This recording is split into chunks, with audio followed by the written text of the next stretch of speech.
நீதி நேர்மையின் சின்னமாக திகழ்ந்து வந்த யமதர்மன் திருக்கடையூர்ல சிவபெருமானால சம்ஹாரம் செய்யப்பட்டது பலருக்கும் தெரிஞ்சிருக்கும்.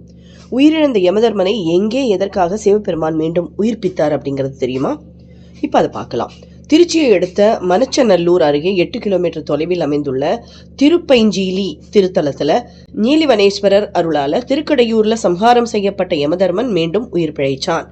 16 வயது மட்டுமே உயிர் வாழ முடியும் அப்படின்னு சிவபெருமானால் அருளப்பட்டிருந்த மார்க்கண்டேயன் தனது வாழ்வின் இறுதி நாள்ல திருக்கடையூர்ல உள்ள சிவலிங்கத்தை கட்டிப்பிடிச்சு காப்பாற்ற வேண்டினான்.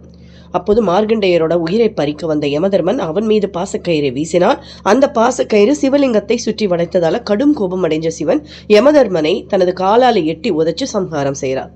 அதையடுத்து யமதர்மன் இல்லாததால பூலோகத்துல உயிர்களோட எண்ணிக்கை அதிகமாகி பூமாதேவியால பாரம் தாங்க முடியாம போகுது. அதனால பூமாதேவி உட்பட பல தேவர்களும் சேர்ந்து சிவபெருமான் கிட்ட சென்று யமதர்மனை மன்னித்து மீண்டும் உயிர்ப்பிக்க வேணும்னு வேண்டிக்கிறாங்க. அதன் பேர்ல திருப்பைஞ்சீலி திருத்தலத்துல ஒரு தைப்பூச திருநாள் அன்னைக்கு யமதர்மனுக்கு மீண்டும் உயிர் கொடுத்து எப்போதும் போல அவன் தொழில் செய்து வர அருள் பாலிக்கிறார் சிவபெருமான்.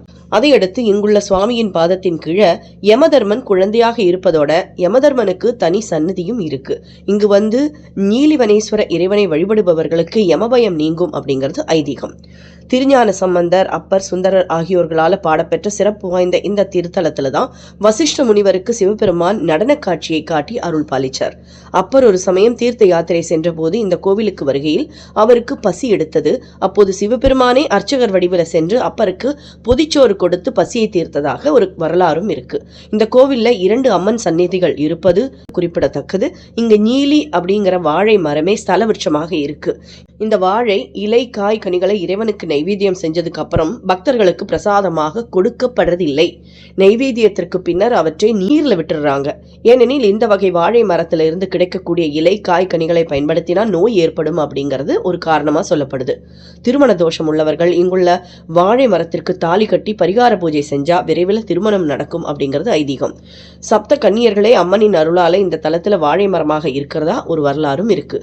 இங்கு நவகிரகங்கள் 9 குழியில் விளக்கு தீபங்களாக வழிபடப்படுவது வேறு எங்கும் இல்லாத தனிச்சிறப்பு. உங்களுக்கு சமயம் கிடைக்கும் போது திருப்பைஞ்சீலியில அருள் பாலிக்கிற ஸ்ரீவனேஸ்வர சிவபெருமானை வழிபட்டு யமபயம் நீங்கி வாழ்வில் சிறக்க வாழ்த்துக்கள். தொடர்ந்து இணைந்திருங்கள் ஓம்கார் ஜோதியுடன்.